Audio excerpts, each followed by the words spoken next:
Hola, ¿qué tal amigo? Le habla Johnny Perdigón González, estudiante o participante de la maestría de Derecho Penal y Criminología de la Universidad Bicentenaria de Aragua. Eh, en el día de hoy o el presente video está relacionado a dar respuesta a unas interrogantes sobre un hecho o un caso práctico de un hecho punible, el cual voy a leer textualmente y eh, dice que el 21 de noviembre del año 2016, siendo las 10:30 hora de la noche, funcionarios adscritos al destacamento 54, Maracaibo del estado Zulia, encontrándose en la sede del referido organismo, escucharon varias detonaciones similares a la producida por un arma de fuego, proveniente de la oficina de la comandante del destacamento. De manera inmediata, los funcionarios militares Juan, Ramón y Pedro, con la seguridad que amerite el caso, se apersonan a dicha oficina y observan dentro de la misma el cuerpo sin vida de una persona de sexo femenino, de cúbito ventral, presentando múltiples heridas producidas presumiblemente por el paso de proyectil disparado por arma de fuego. De igual manera, en dicha oficina se encontraba la teniente coronel María Antonieta Rodríguez, comandante de dicho destacamento, quien tenía su arma de reglamento sobre su escritorio.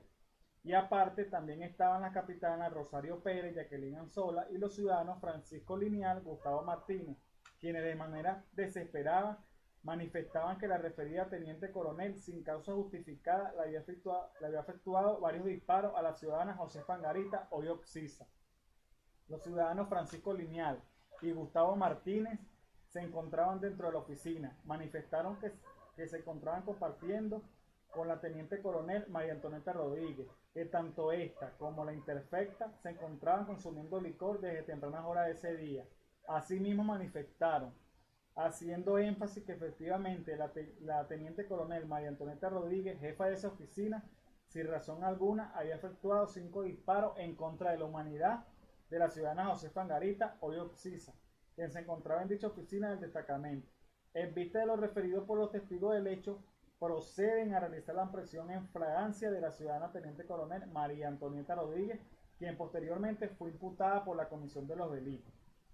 De esta narración de estos hechos se plantea una serie de interrogantes y preguntas, de las cuales en este caso me tocó a mí dar respuestas a ella en condición de juez de control, y voy a leer también textualmente las preguntas con las respectivas respuestas. La pregunta número 1, de conformidad con el artículo 236 del Código Orgánico Procesal Penal, responde a las siguientes interrogantes en su condición de juez en funciones de control, en conexión con las siguientes premisas. La 1.1, indique la precalificación jurídica. La respuesta es la siguiente.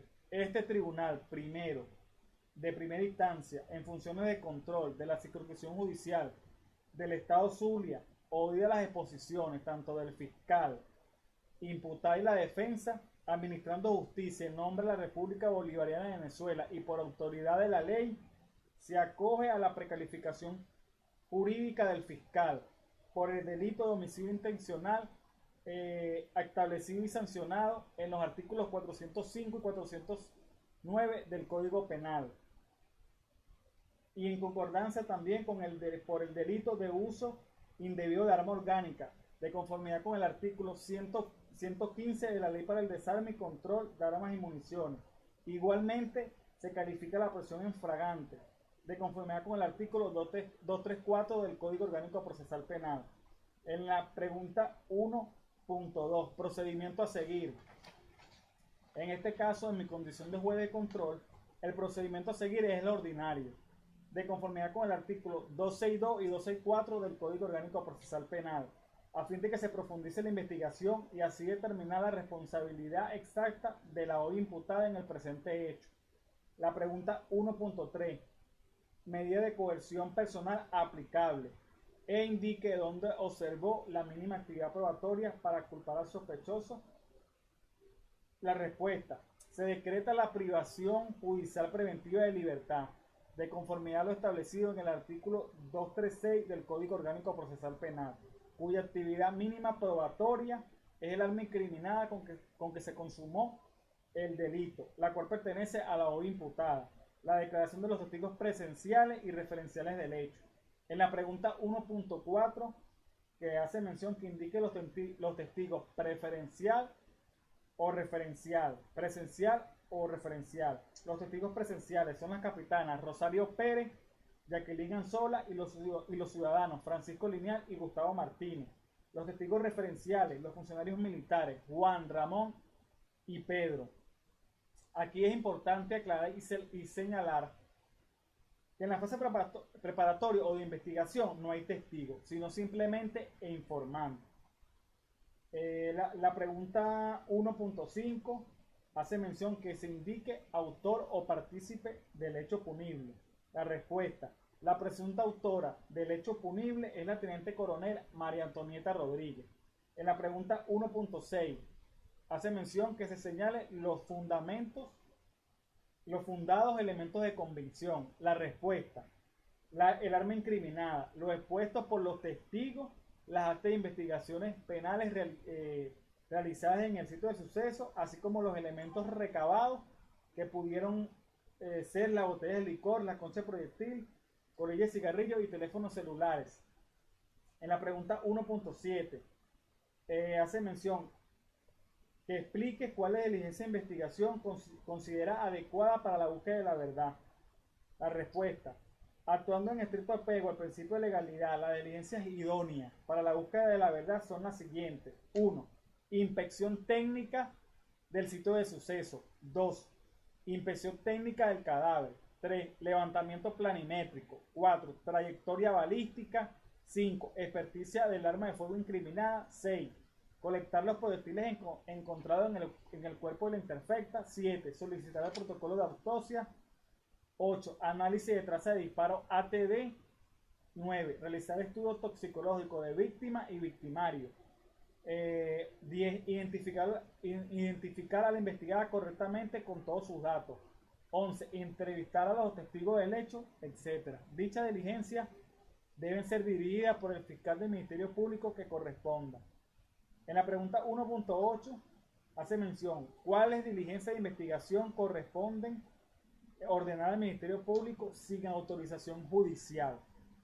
La respuesta: el Ministerio Público, en uso de sus atribuciones legales y constitucionales y de acuerdo a la recogida en el Código Orgánico Procesal Penal, específicamente en el artículo 111, que señala, o las diligencias idóneas serían dirigir la investigación por el hecho punible para establecer la identidad plena de la autora o del autor y demás partícipes del hecho. Otra diligencia es ordenar y supervisar las actuaciones de los órganos de policía de investigación en lo que se refiere a la adquisición y conservación de los elementos de convicción. Otra sería requerir de los organismos públicos o privados especializados las prácticas de peritaje o experticia pertinentes para el crecimiento de los hechos. Ordenar el aseguramiento de los objetos activos y pasivos directamente relacionados con la perpetración del delito. Y las demás diligencias que se mencionaron anteriormente en el punto 1.7. La otra pregunta es la 1.9. ¿Qué efecto produce que el Ministerio Público realice alguna diligencia inobservando que la misma requiere previa autorización del juez? Mi respuesta sería: el efecto que produce una diligencia investigativa que requiere la autorización del juez e inobservando la misma es la nulidad absoluta de dicha actuación, porque a quererla incorporar al proceso el fiscal del Ministerio Público, esta vulneraría el debido proceso y sería una actuación ilegal que contraría lo estipulado en el artículo 181 del Código Orgánico Procesal Penal, que establece que los elementos de convicción solo tendrán valor si han sido obtenidos por un medio ilícito e incorporados al proceso conforme a las disposiciones de este código. Es decir, que toda diligencia investigativa, las cuales se quiera valer la fiscalía o el titular de la acción penal para acusar a una persona debe hacerse en estricta observancia a lo que establece la norma o la ley. La pregunta número 2. Explique por qué las partes en la libertad probatoria no pueden proceder a su libre arbitrio. Mi respuesta sería: la libertad probatoria constituye uno de los principios fundamentales que rige el derecho probatorio, en virtud de que se concede la posibilidad de ejercer plenamente el derecho a la defensa, siendo este último un derecho de suma importancia que guarda gran vinculación con esta rama del derecho. De allí que la libertad probatoria puede entenderse como el derecho que tienen las partes dentro de un proceso de utilizar y hacer valer todos los medios de pruebas existentes, siempre que sean legales y pertinentes, con el fin de demostrar los hechos en los cuales se fundamentan sus alegatos, y así lograr la convicción del juez acerca de la veracidad de los mismos. Esto es decir, que en la fase para promover las pruebas es en la fase preparatoria o en la fase investigativa, las cuales deberán ser admitidas por el juez de control, y las partes tienen el derecho de acceder a las mismas en igualdad de condiciones. La pregunta 3. Explique por qué las actas policiales y las actas de entrevista no pueden atribuírsele la naturaleza de pruebas anticipadas. Mi respuesta sería: las actas policiales son definidas como las conductas desplegadas por la autoridad policial en el curso de un hecho punible, expresadas a través de un medio escrito, tendiente a individualizar a él o al autor o al criminal mediante el examen de evidencia forense.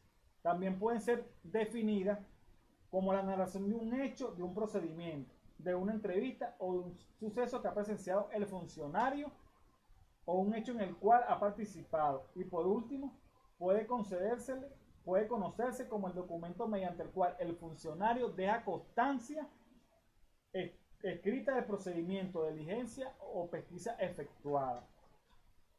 También tenemos que las actas de entrevista son un instrumento mediante el cual el funcionario recibe la información directamente de una persona que pueda tener conocimiento de lo sucedido durante la comisión de un hecho punible. Y a ninguno de los dos instrumentos, lo que es decir, las actas policiales y actas de entrevista, no se le puede atribuir la naturaleza de pruebas anticipadas, motivado que, de acuerdo a lo establecido en el artículo 289 del Código Orgánico Procesal Penal, establece o considera que las pruebas anticipadas son actos definitivos e irreproducibles, o cuando deba recibirse una declaración que por algún obstáculo difícil de superar, se presuma que podrá hacerse durante el juicio, por lo que su finalidad y uso no es el mismo. Además, que las actas policiales y entrevistas las realiza el órgano de policía de investigación bajo la dirección del Ministerio Público. En cambio, la prueba anticipada es requerida al juez o jueza de control y es practicada por este principio de inmediación. Citando a las partes, y al finalizar la disertación puede contener copia de las mismas, si así lo solicitan las partes. En la pregunta número 4, hace mención: explique por qué las actas policiales no son autónomas y carecen de valor en sí mismas, lo cual resulta fundamental para que esta sea incorporada como prueba documental y constituya en definitiva la determinación de la comisión del juez sobre las afirmaciones de las partes procesales. La respuesta mía sería: aludiendo a lo establecido o a lo expuesto por el autor Delgado Roberto 2007 en su obra Las pruebas en el proceso penal venezolano, indica que la prueba documental es un medio de comprobación de hechos que se introducen al proceso mediante un documento. Y documento, en un sentido muy amplio, es el objeto portador de pensamientos allí plasmados, o soporte físico o material del mismo, pudiendo ser de las más variadas formas, como por ejemplo papeles, escritos, dibujos, gráficos, fotografías, etc. Y además señala que las actas procesales contextuales de declaraciones u otras actuaciones del proceso solo pueden servir a veces de vehículos para trasladar a otros procesos mediante la certificación las pruebas allí contenidas. Ello atendiendo a lo estipulado en el Código Orgánico Procesal Penal, específicamente en el artículo 14 del principio de oralidad, que establece que el juicio será oral y solo se apreciarán las pruebas incorporadas en la audiencia, conforme a las disposiciones de este código.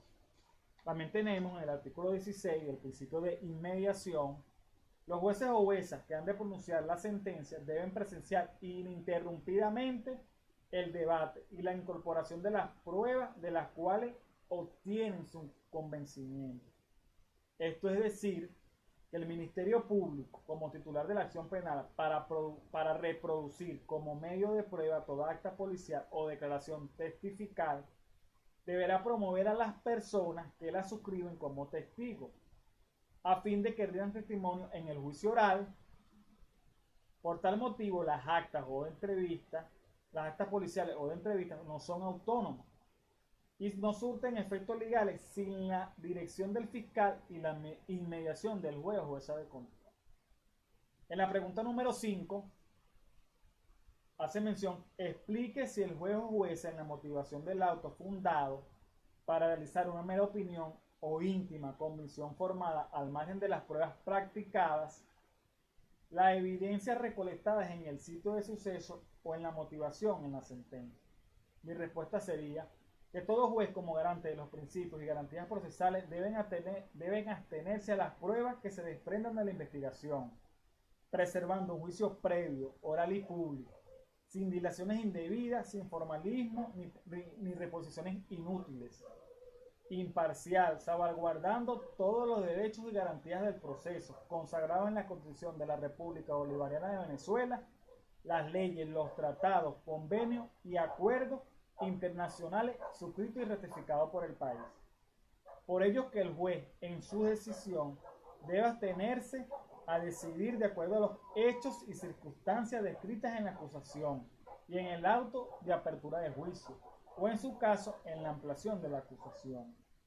Es por ello que el artículo número 4 del Código Orgánico Procesal Penal establece que en el ejercicio de sus funciones los jueces o juezas son autónomos e independientes de los órganos del poder público y solo deben obediencia a la ley, al derecho y a la justicia. Asimismo, el artículo 13 del mismo Código Orgánico Procesal Penal establece que el proceso debe establecer la verdad de los hechos por las vías jurídicas y la justicia en la aplicación del derecho. Y a esta finalidad debe atenerse al juez a adoptar una decisión. A todas luces, se puede decir que el juez debe actuar con estricta observancia de la ley, apegado siempre a los preceptos legales, siendo vedado de emitir un pronunciamiento fuera del objeto del proceso.